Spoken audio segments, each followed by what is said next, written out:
Hello, everyone, and welcome back to Wise Credit Management. This is lesson 9. We're going to cover identity theft.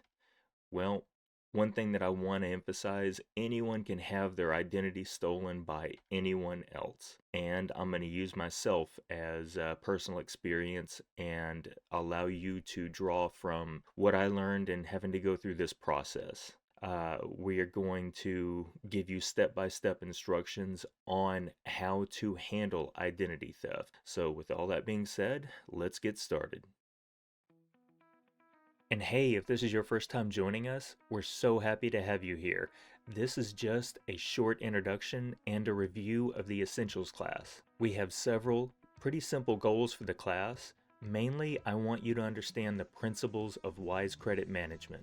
My name is Jason Johnson, and while I was an active real estate professional, I focused on first-time home buyers, many of whom needed help with their credit. Then one day, I believe that God put it on my heart to develop the program that I wish existed for people with credit problems. I know this class isn't the most entertaining, but I believe that it will be the most informative for you. It's completely free to students. It's the most comprehensive program that I know of, and if you pay attention and learn the material, you will be able to build and maintain a good credit score to help you accomplish your goals. I want you to learn how credit really works while being simple and avoiding too much complicated math. It's wisdom that works in the real world.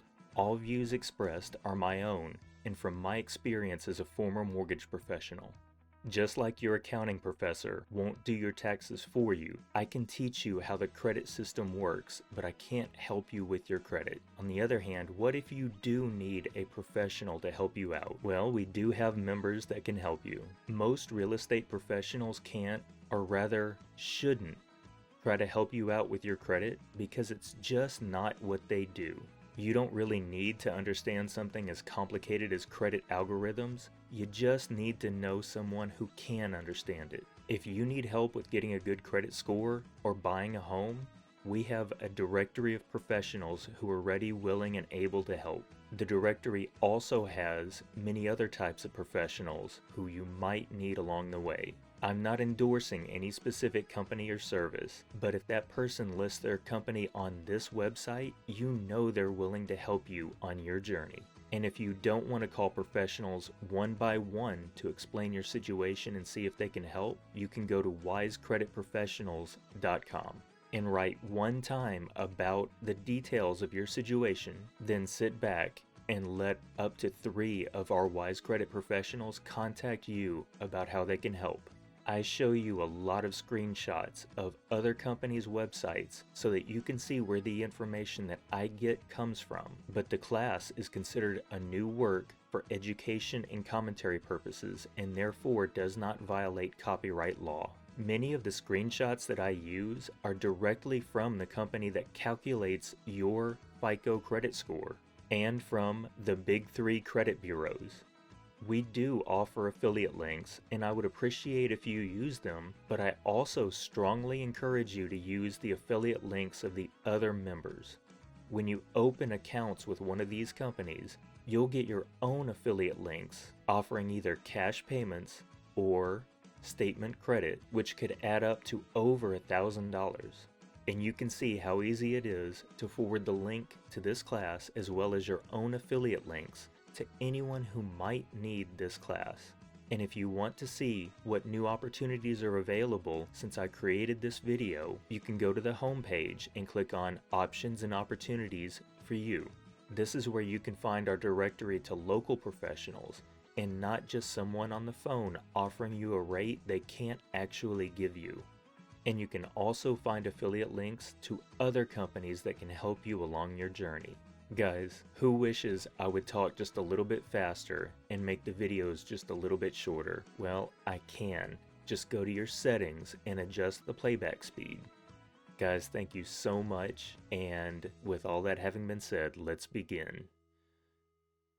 In the book of Micah, it says, "Woe to those who plot evil in their beds and carry it out in the morning because they can." Now, I think that that verse specifically applies to us in this particular chapter. Remember, some of these people stay up late at night trying to figure out how to steal from other people because they can. So, with that having been said, and from with that frame of reference, is the way that I'm teaching this particular course. Some people do this just because they can. Well, what are some of the common causes of identity theft? Can be a stolen wallet. Think of all the things that you keep in your wallet that someone can use to steal your identity with. You've got mail that comes in a lot of times that obviously has your name and your address, but it also has other information about you. And hacking, more and more common. Think about every single school you've ever attended, all of your records. What do they have on them? Your social security number. Think about every time you go and visit a doctor, what's on that particular form that allows you to become a patient of the doctor, your social security number. Also think about your home computer, your telephone. All of those places are security vulnerabilities that somebody can use to steal your identity. So it can happen from any direction, and sometimes you literally have no way of controlling that. Think, just like I said, think of all the schools and hospitals you've ever been to through your entire life. Well, who is an identity thief? Usually, and I'm just speaking in very general terms here. This doesn't apply to everyone. Usually it's somebody who is intelligent, somebody who has computer knowledge or skills, and somebody you will never meet. Or completely opposite of that, it can be a close family member, a friend, someone that you know and you trust with your documents, you trust with things. So this can be anybody on either spectrum. Just always remember that it can happen really to anybody. And this is the very first, at least in my mind, the very first known case of identity theft. Back in Genesis, Jacob went to his elderly father and said, I am your son Esau, to steal the blessing and the inheritance. Now, we can go a lot further into that, but I'll let you explore that more in depth. But remember, this has been going on since the beginning of what we know, that identity theft by your own family does happen. It's happened before. It'll happen to somebody. And we're trying to make sure that it doesn't, or at least to mitigate the risk to you, because it can dramatically affect your life, just like it did dramatically affect the lives of all the people in this story. So just imagine going over your credit report or your bank statements or any number of things and saying, hey, that charge isn't mine. Well, the first thing that you think about is theft. Somebody got a hold of your credit card. Well, was it your kids or somebody that has access to your accounts? That kind of thing.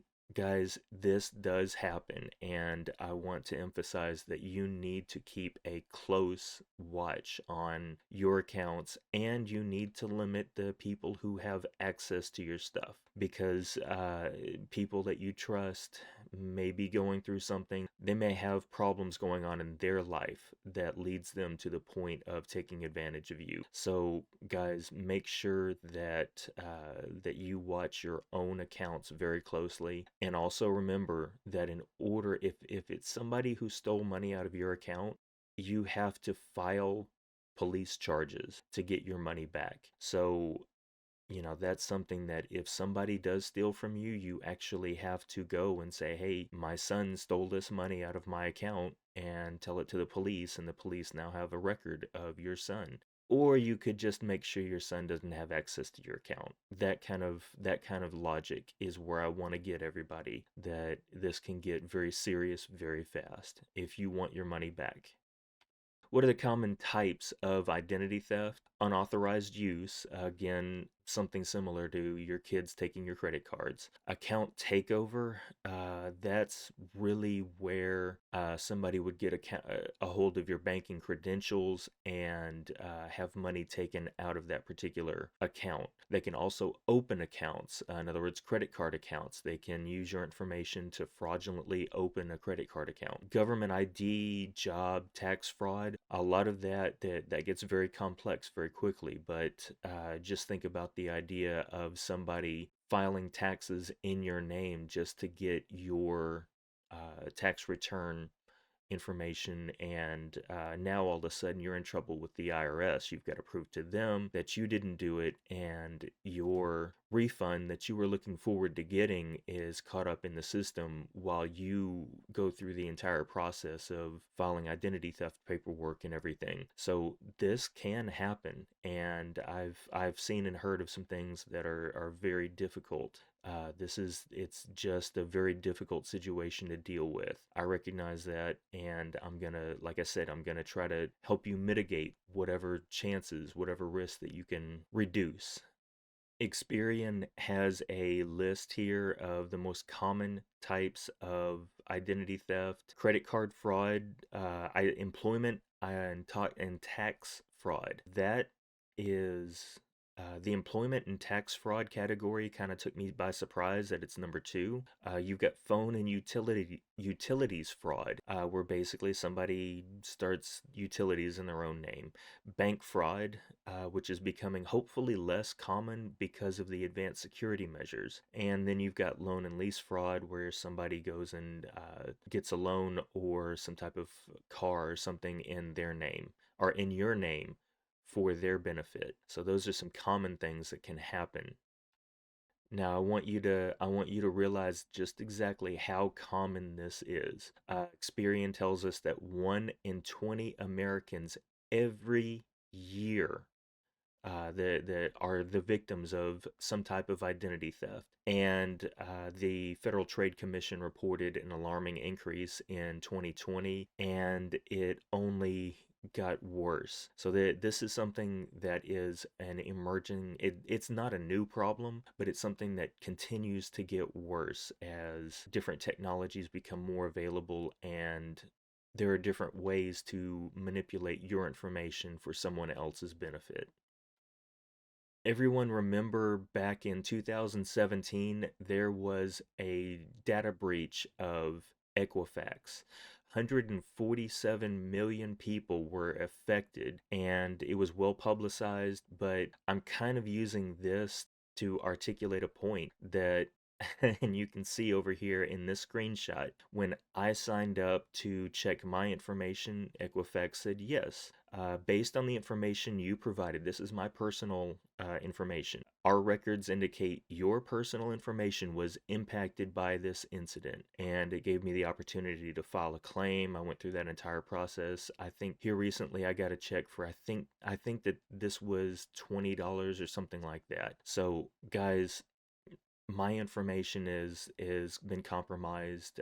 We're not going to get into specifically the specific circumstances of this, but like I said, anywhere you go, doctor's offices, schools, any account that you've had, any landlord that you've had, all of your information is perceivably compromised. So it affected me as well. So, one suggestion that I would have for all of my students is to just assume your information is already stolen. Be vigilant and monitor your reports, and at the end of this class, you will be able to at least have the principles, the concepts of how to handle identity theft. You can always refer back to this class if there's a difficulty.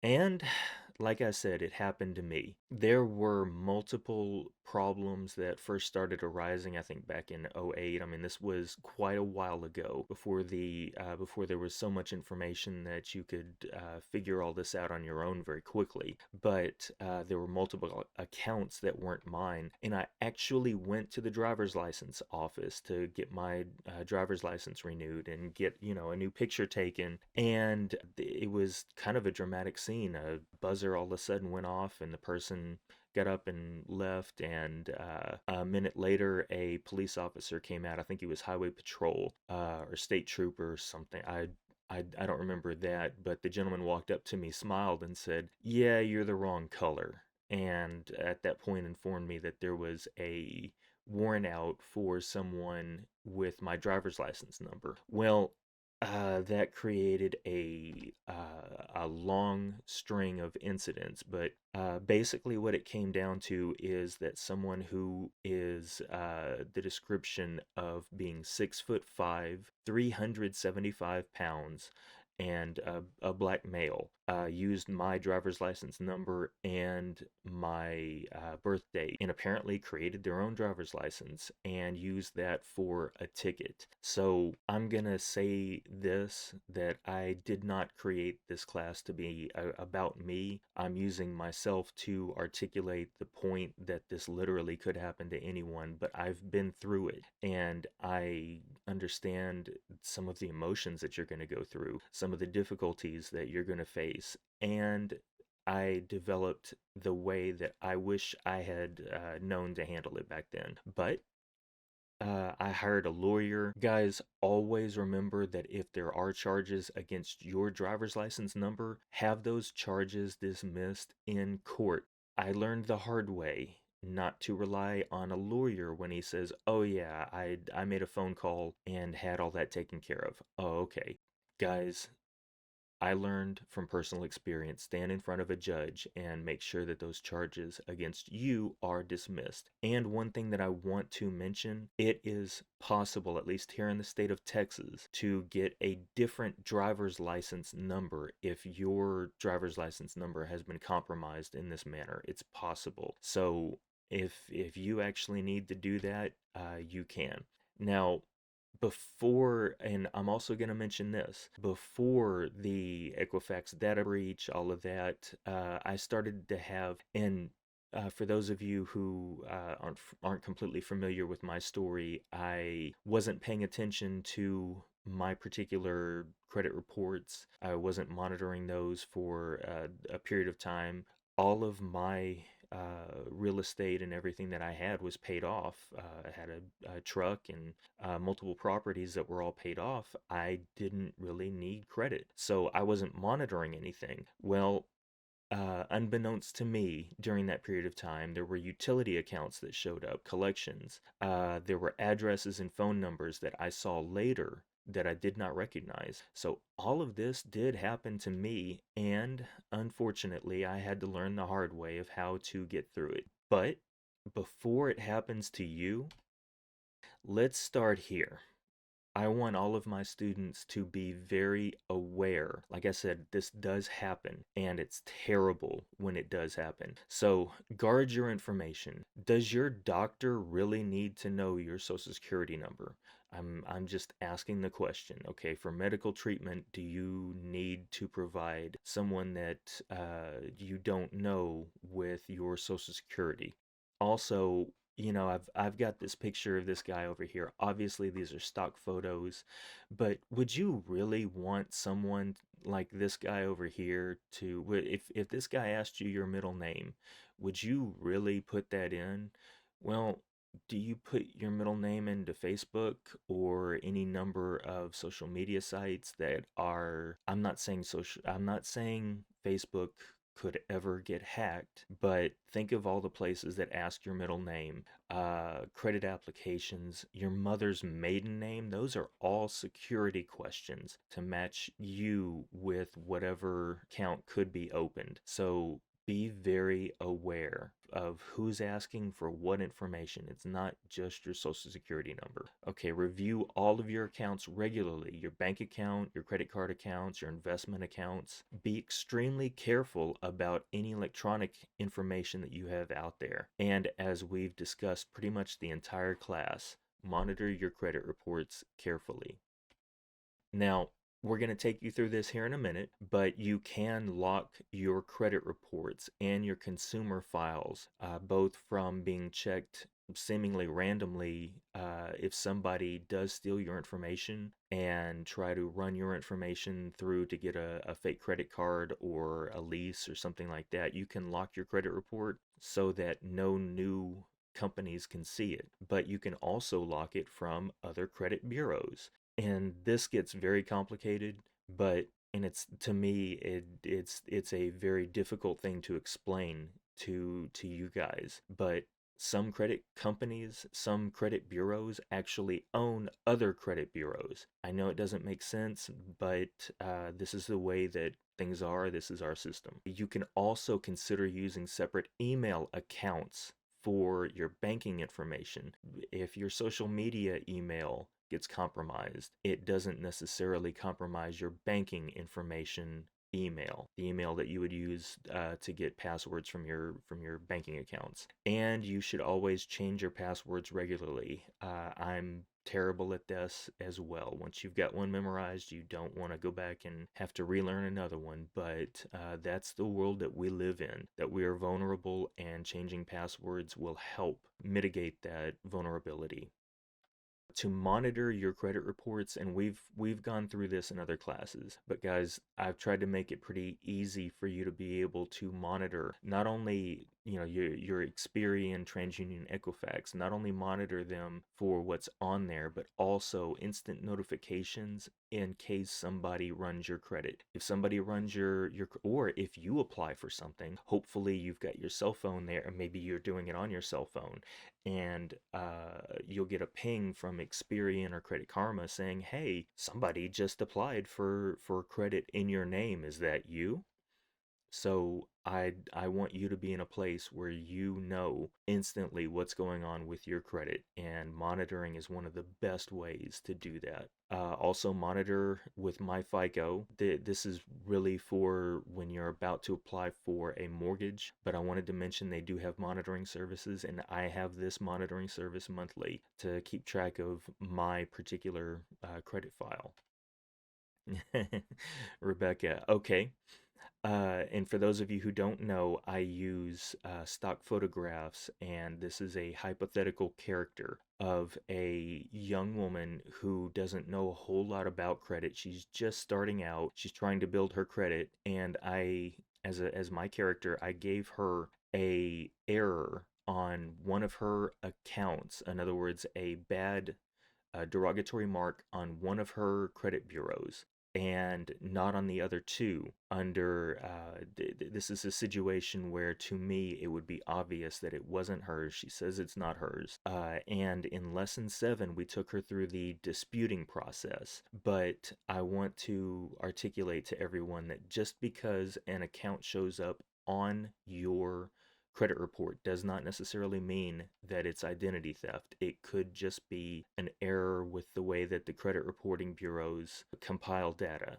So dispute it and it should go away. On the other hand, debt collectors, if you do have accounts in collection, always remember that these debt collectors go by different names. Discover would never want you to know that they're using harsh tactics. They don't want to be associated with the harsh tactics that would be necessary to collect from somebody. And I just say Discover, but any account that any consumer account, they want to keep a clean name and let debt collectors who specialize in, I'll say, just dirty tricks and being mean to people, they let them specialize in that. They have different names than the company that you originally worked with. So a debt collector can buy the debt, they can contract to collect the debt, but not necessarily own it. It gets complicated. Like I said, we talked about this in lesson 7, but if you do have accounts that you don't recognize, they could be under the original creditor. It could be an account that you actually had. So don't just assume that it's identity theft. When you lend your own credit, in other words, when you co-sign for someone, it is your account. It is your responsibility. So helping your kids buy a car, co-signing for a car. And again, for those of you who have been following along, our character Robert bought a car when he was 18. Did he have a cosigner? Did his parents cosign for that? They're liable for that as well. So, it's awesome if you're willing to help your family, your friends get started by guaranteeing their debt, but it is your debt. And perceivably, you get no benefit out of that from lending your credit to somebody who's not all that credit worthy in the first place. So just always remember that it is your debt. Authorized accounts, same exact thing. Now this is where you have a credit card, and in order to help your usually a child get their credit reestablished, or in one of my students' cases, his brother made him an authorized user on his account to help him rebuild his credit after his divorce.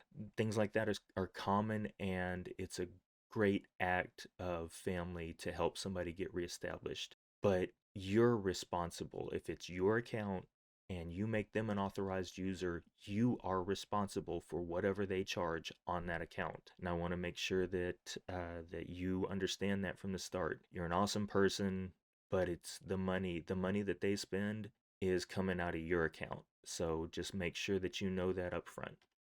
Okay, now we're at handling identity theft.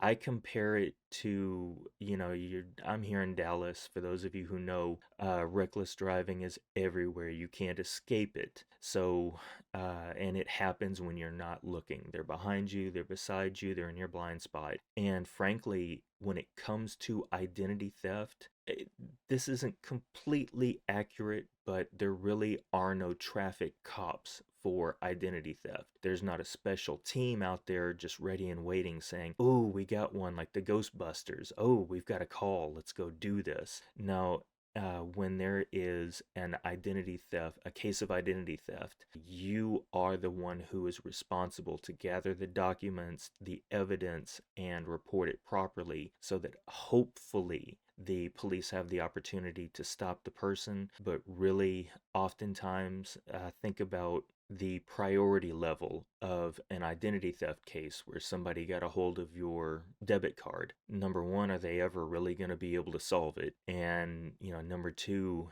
is it a priority for them? Well, if you gather all the evidence and if you take it to them, a case that's already solved, that might at least make it easier on the investigator to determine what happened and if someone needs to have charges filed against them and stopped in the act. And I'm going to use this as an example. I was listening to the radio one day, we'll call it a talk show, and I'm not even sure if I want to mention the particular talk show, but a free radio broadcasting network. But they were talking to an individual who had his bank account emptied just before the weekend. And one of the things he said was, "Hey, I was going to do all these fun things, but I don't have any money to do it." So he spent the weekend tracking down everything that he did, and because he's got nothing better to do, and he's feeling resentment.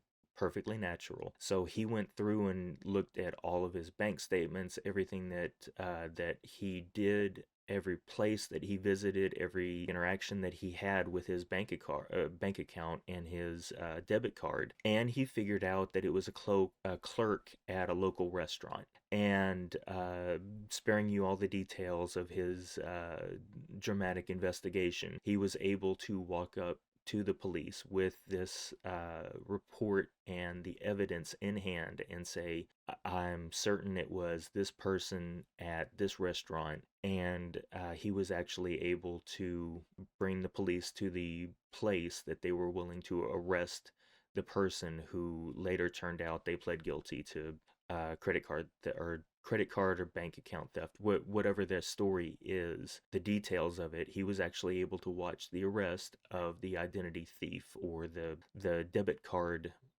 thief. So this can happen, but you have to be your own investigator. Watch out for the signs of identity theft. Always watch out for things like, and like we talked about, a credit report inquiry. Watch out for addresses and phone numbers that you don't recognize on your credit reports, bank accounts. You don't recognize phone calls.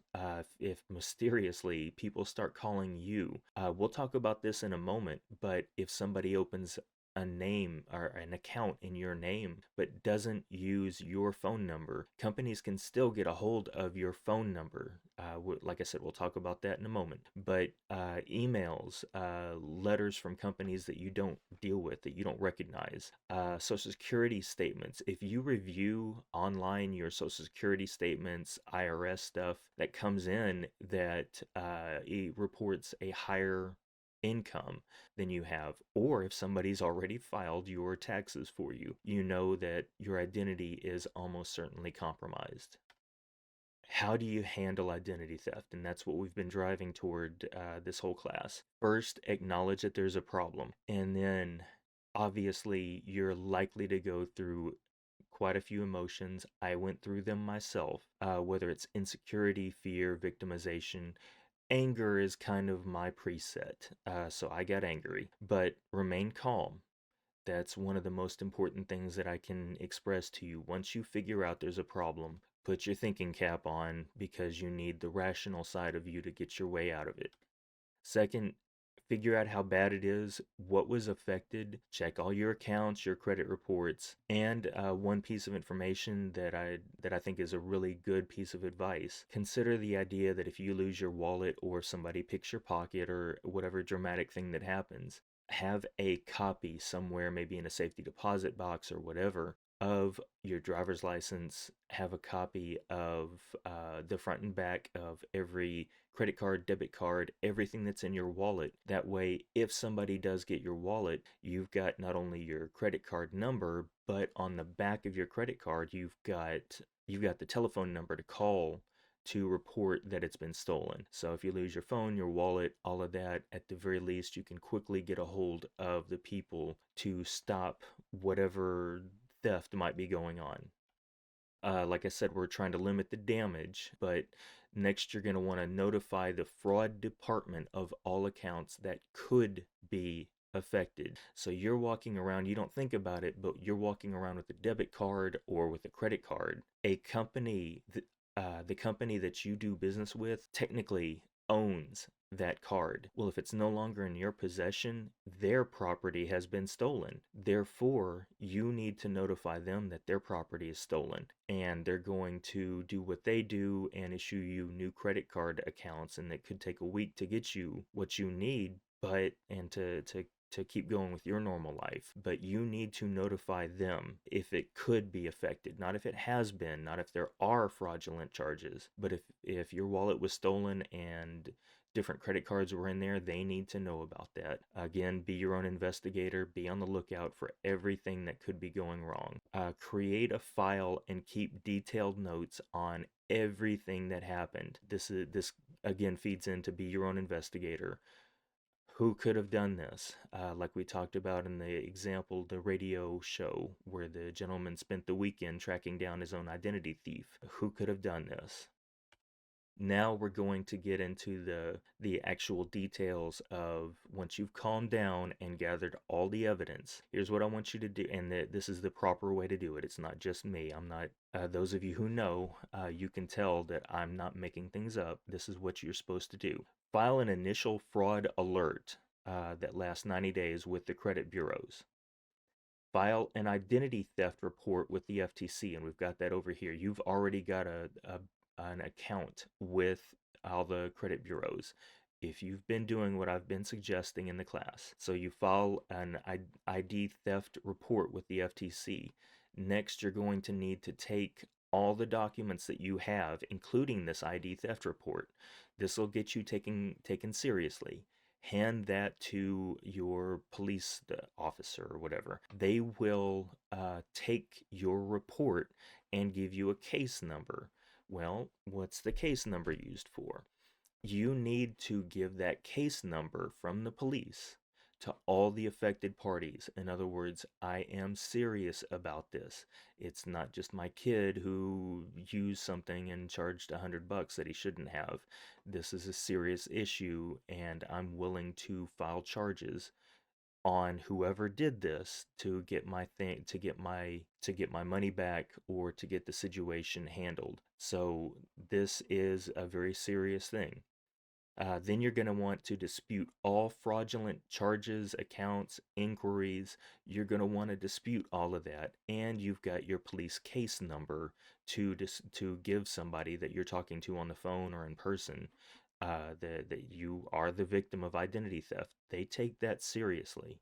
Then one of the final things that you can do is you can put a personal statement. We kind of talked about this before in a previous lesson, but you can write a personal statement on your to be placed on your credit report from the credit bureaus that will say something along the lines of, I am the victim of identity theft, and this is my actual working phone number, and this is my actual address, and this is the police number, the police report. So if somebody comes in and tries to fraudulently open an account, this is my real phone number. Please call the police, and please call me. In fact, I've seen that. Sparing you the details, I've seen that on a credit report. I tried to run a credit pull for somebody, and I saw the personal statement on there, and I said, well, gee, this is a problem. So we were, at the very least, able to stop that because as a mortgage guy, I saw that. So I saw the personal statement. So the last thing that you're going to want to do is, and this isn't, I mean, this isn't a specific order, but this doesn't have to wait until last, but you can file an extended fraud alert, which will last for 7 years. Some people keep their credit files locked permanently. I do this as well, and I'm going to take you through this here in a few minutes. But basically, you're staying on constant guard against any future attack or any future instance of identity theft. I personally know that my information is compromised. All of my credit files are permanently locked, but you can have those unlocked for a specific period of time, and we'll get into that. You have the right to stop companies, in other words, credit bureaus, from sharing your information. This is one of the rights that you have under the Fair Credit Reporting Act. This is an actual right that you have, and you can also opt out of pre-screened offers as you start building your credit, and as it gets over certain numbers, that automatically triggers your information to be sold to these credit card companies, and you start receiving pre-screened offers in the mail. So basically what that winds up doing is exposing you to the possibility of identity theft. And doing that should stop any application for new credit. But I want to mention that credit monitoring only notifies you of a new hard inquiry or of a new account that shows up. It doesn't stop anything. So that's why you freeze or you lock your credit reports. And another thing I want to mention is locking your credit reports will not interfere with companies that you already have accounts with. In other words, you've already got open and active credit cards or loans or whatever. Locking your file just stops new inquiries. So it doesn't interfere with anything that you've already got. And by the same token, if you already have had your ID stolen, it's not going to stop companies from reporting that as if you already have a legitimate account with them. That's handled through disputing it with a identity theft police case number. I want to make sure everyone understands the importance of cleaning and repairing anything on your credit report. When you go and apply for a new loan, or like I took you guys through the example of going to annualcreditreport.com, the companies that you're dealing with, sometimes to verify it's you, take a look at your credit report and say, okay, which of these addresses did you live at in the past? Well, if one of those is not your legitimate address, but it shows up on your credit report, you're not going to know to pick that one. Therefore, it makes it look like you're not actually the one applying. It makes you look guilty of doing something wrong because they've got the wrong information, and frankly, you allowed it to remain on your credit report. So make sure and dispute addresses, phone numbers, things of that nature that don't apply to you. And like we talked about, freezing or locking your credit file will not stop a company from reporting information about you. It just stops new accounts. Or hopefully it stops new accounts, not always. Successfully disputed information can also reappear. Remember, they sell these accounts back and forth. So unless you get a police report active on that file and you can show that it was actually identity theft, these files can go back and forth. And just because you dispute something successfully off your credit report doesn't mean that it won't reappear with another company at some point in the future. Because different debt collectors can report the same debt. It gets very complicated. So lesson 7, and then if you're dealing with this, lesson 7 is the one that I want you to refer to. It's a very long lesson, but it's something that you need to go over and understand. Also, there is a advanced class. In other words, after you graduate, you have to sign into the website and take the quiz and graduate. Ta-da, you're a graduate, and you get to take the advanced classes called DIY disputing, do-it-yourself disputing, where I try to get a little bit more complicated and a little bit more detailed about everything and how you can approach all of this. But I also want to mention to you guys that you can temporarily unfreeze your account. If you need to go and apply for something new, if you need to go and apply for a home loan, if you need credit for whatever reason, you can temporarily unfreeze your credit account on the membership that you signed up for earlier. You can go and unfreeze that account for a specific time period. In other words, 1 day, 3 days, a week, however long you are rate shopping for. You can do that. So that's something that you should keep in mind. It's not a permanent, always, I'll never be able to use my credit account again. Kind of a freeze. It's a lock and unlock based on your desires. I'm going to discuss fairly quickly all of the different bureaus that you should at the very least be aware of. You don't have to know about them and to deal with them, especially if there's no problem. But at the very least, I want to introduce you to all of these companies. There's something like 200 of them. We're going to introduce you to the main ones that I want you to be aware of, and it could be based on your specific circumstance. So watch carefully, understand that they are out there, and if you need to deal with one of them, you'll have some context for who they are and what they do and why they exist. The Consumer Protection Bureau, the Consumer Financial Protection Bureau, has a list on their website of all of the credit bureaus, but the three main ones that we always talk about, Experian, Equifax, and TransUnion, we made a account on each bureau.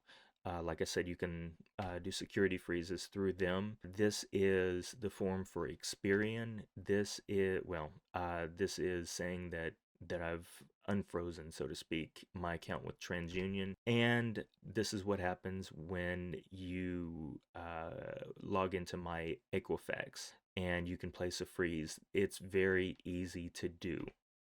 Now, there is a company called DataX, which is owned by Equifax. They have information on you I didn't find very much on my file, but it's worth knowing about. Also, CoreLogic, Teletrack. This is where it gets really complicated, but they keep information on you and they're owned by Equifax.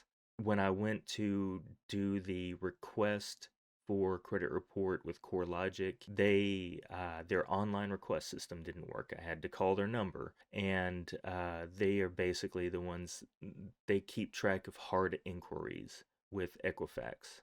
One of the reasons that they do all this, it complicates things for you. That's my best guess. I'm not speaking directly for them, but think about it. The more complicated it is for you to deal with yourself, the easier they can be able to acquire your information, keep you from cleaning your information up, and they can sell your information because it's a different company and it doesn't all go back to that one company that owns the other company. I'm not happy with our system. I hope you can tell that. Safe Rent Solutions. They're formerly CoreLogic Rental Properties. So this is a different company from the last one. So you can tell Safe Rent Solutions, that's a place that provides consumer data for rental properties. Innovis, this is one of the lesser known credit bureaus. I ran my credit file through them, didn't find very much of anything. I think that maybe I should have gone back and reviewed, but I think I found one or two accounts listed on Innovis. They're not a main one, and it's not something that most creditors would use, but you should at least know about it. Advanced Resolution Services. They they process inquiries for visa applications, and it's helpful to lock this particular bureau if you're disputing inquiries. Verisk Analytics. This place provides loss history to insurance companies. Verisk Financial provides bankruptcy information primarily to TransUnion, and you cannot freeze it. Court Ventures Inc. provides bankruptcy information primarily to Experian. LexisNexis. Okay, I did a entire video, not necessarily focused on LexisNexis, but I talk about LexisNexis in depth in a different video, so I'm just going to go over what they do, and if you haven't heard about them, I'm just going to introduce you to them. So they have something called the Accurate Report, which provides information mainly to debt collectors. They also have something called the Comprehensive Loss Underwriting Exchange, which is a report that provides insurance risk scores. What LexisNexis does, they compile information about you, and if you pull your LexisNexis file, you'll find out what the oldest addresses, the oldest phone numbers, the oldest email addresses that they have listed about you. They have stuff on you where you went to college. They know things about you that you would be surprised about. I was surprised about. And they have all of my property stuff listed. And before I cleaned my credit, they had someone with a different middle name and their I assume it's their complete. I don't know what their credit or what their criminal history was, but it also had their criminal history on my report, probably when my identity was stolen. This gets serious, and I wanted to mention that you should probably pull your LexisNexis and freeze it. But what I'm driving to in this particular thing, going back to when I said, hey, if you start getting weird telephone calls and weird emails, the person who stole your identity may not know your old phone or your current phone number, your current email address. They certainly, almost certainly don't care.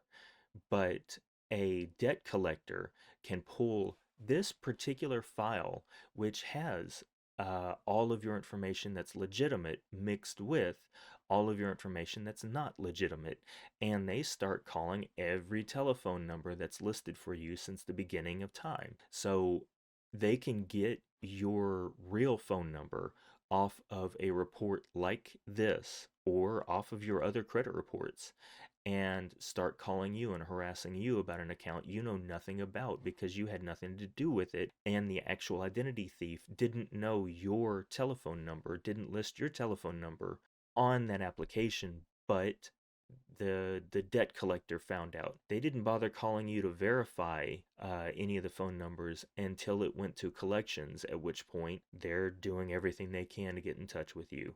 So I just wanted to mention all of that. Please keep LexisNexis up to date and locked. Bad information on these reports can increase your insurance rates or cause collection companies to pursue you. And you can order a copy of your report and dispute all this information under the FCRA. They are technically fall under the laws of the FCRA. So everything about the FCRA applies to them as well, even though it's a slightly different business model, different thing that they do. Now, credit-based insurance scores, and again, there's an entire video on this, but I want to introduce you to the topic. They affect some home and auto insurance premiums. Most states, and this is specific to your state and specific to the company that you're working with, most states allow for predictive analytics to be used for insurance premiums. Higher credit scores have a lower chance of filing a claim. Therefore, the higher your credit score, the lower your insurance premium on certain insurance from certain companies in certain states. I hope that I phrased all of that correctly. That is basically me saying that if your state allows predictive analytics to be used, and if your insurance company uses credit information to determine insurance rates, then that can be used for you or against you. But it should not affect your life and health insurance. So that's a useful caveat. Okay, back to consumer files.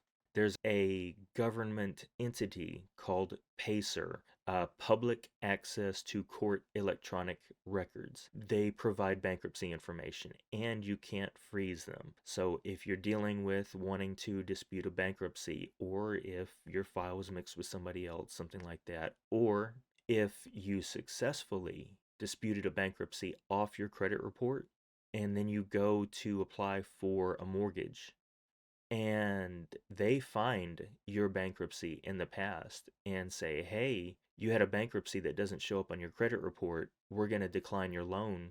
Well, how'd you find it, Pacer? Public access to court electronic records. Okay, well, why would you decline my mortgage application? It's not on my credit report. Yeah, it's not on your credit report. Therefore, your credit score, if it was on your credit report, your credit score would be lower, and that would increase the risk to us. Therefore, we cannot appropriately determine what your credit score should be, and we can't figure out what your risk profile is to see whether or not you would qualify with the bankruptcy on there. All of that is a long way around to saying, guys, if you declared bankruptcy, we took you through that in lesson 8, you can recover very quickly. Just follow the steps and don't get to a place where you've already applied for a mortgage, gotten approved. They don't check that up front. As a loan officer, I never check PACER. That's done by underwriters, like we're going to discuss in the next lesson. That's done by underwriters somewhere else. Guys, it's important that you at least know that they can check and find out that there's bankruptcy information on you that you thought went away when you disputed it and got it off.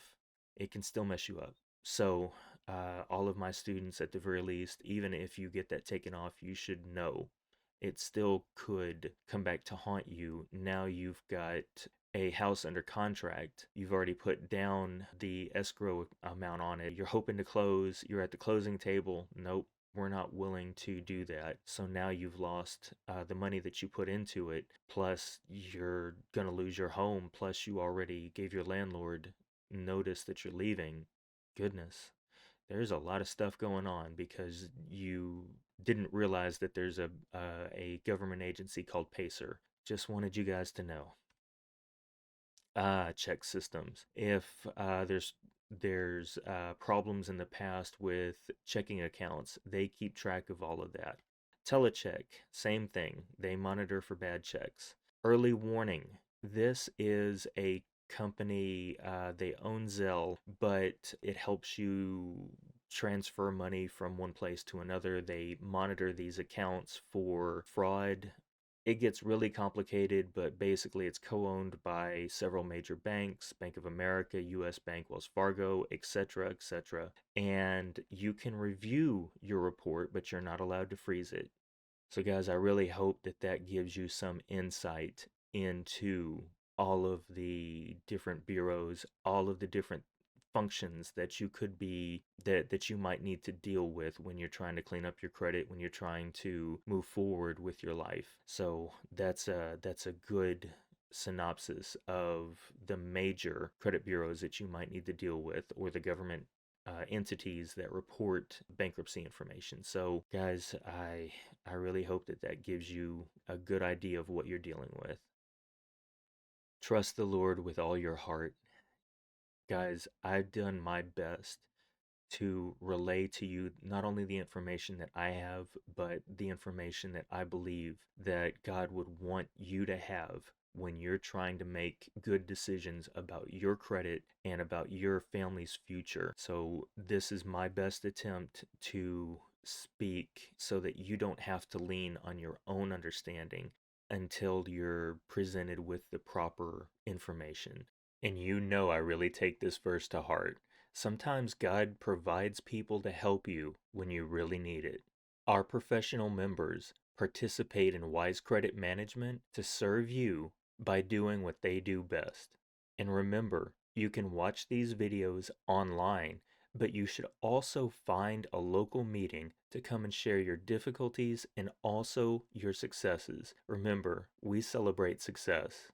I tried to make it easy to find local groups and local professionals on wisecreditmanagement.com.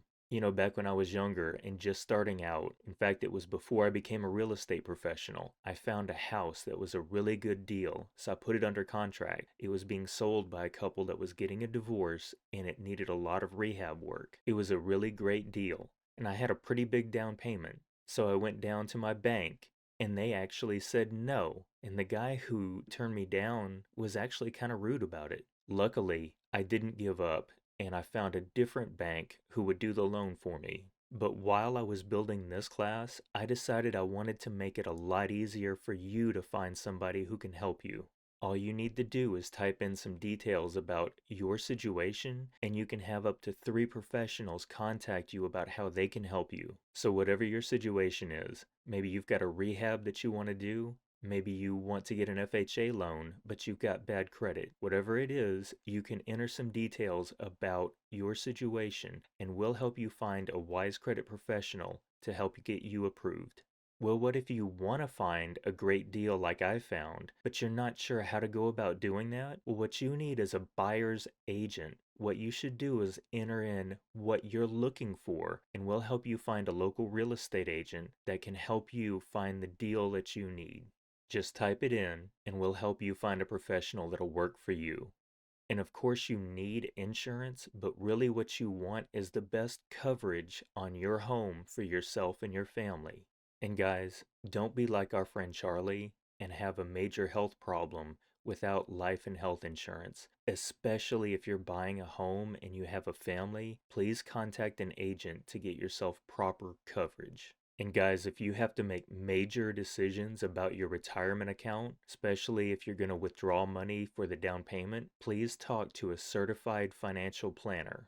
Also, if you're a freelancer or some type of gig worker, please contact someone about getting a Roth or a self-employed retirement program started. And guys, if you're behind on any of your bills, maybe late fees are being added onto your account, maybe you're considering bankruptcy, please contact a certified credit counselor about a debt management plan to see if you qualify for Chapter 7 or if you need to prevent foreclosure or automobile repossession. It's time to talk to a bankruptcy attorney. On the other hand, consumer protection attorneys specialize in the Fair Credit Reporting Act and suing for violations, so they can actually wind up getting you money out of these companies that are harassing you. And credit repair organizations can help you by professionally disputing bad debt. Many of them are former or even current mortgage professionals who know the laws on disputing and how to get things removed from your credit report. And finally, if you need a reliable and inexpensive car like our class mascot, the Golden Nugget, then you should contact one of our dealers who can help you find what you need.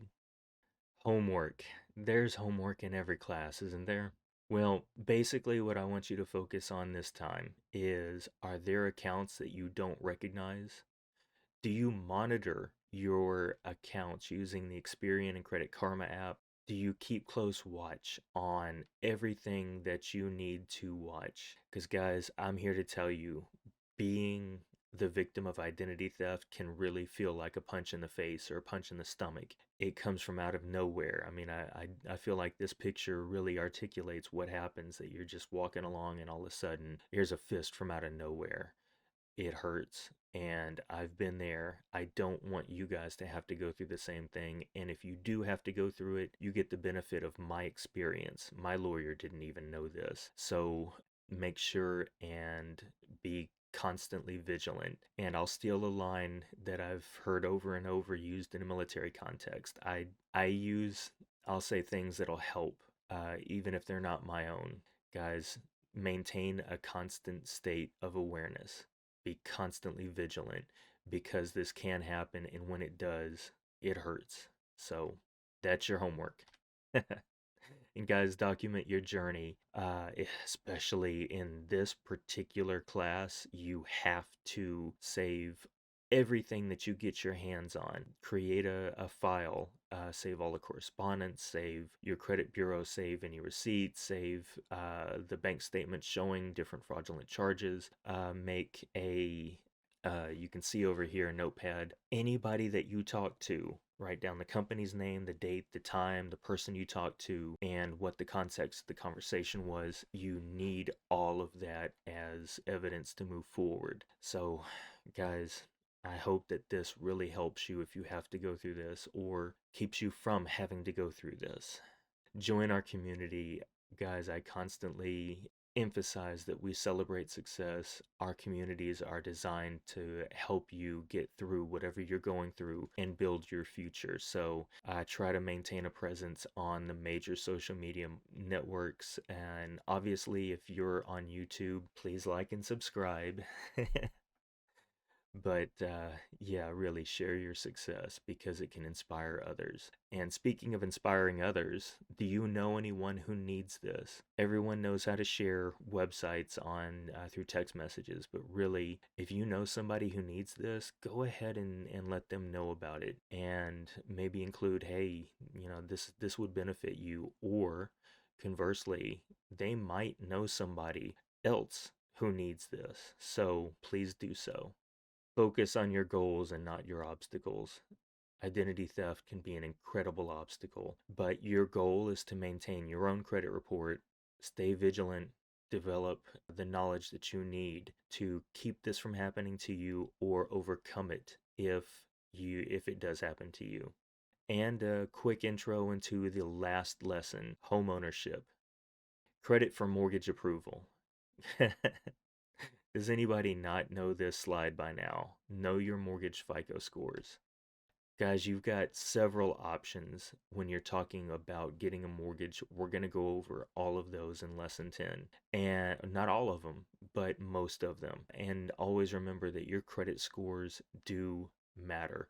We're going to walk Curtis and Angela through several different scenarios. We walked them through in lesson 6, paying down debt in such a way that it maximized their credit score. Remember that there are some things that you can do in the short term, medium term, and long term to maximize your credit score. And we're going to talk about some of those. But always remember that when you're dealing with credit, it takes time. So it depends on how much time you have. Guys, it's been pleasure talking to. It's something that I hope that you benefit from. My experience was very difficult, and it would have helped if I had this class to go through when I was dealing with my issues. So I made it for you. I made an entire class about it. So, guys, I hope to see you in lesson 10. And you guys are all, for those of you going through all the lessons, you're almost done. So I hope to see you, like I said, in lesson 10. May God bless you on your journey.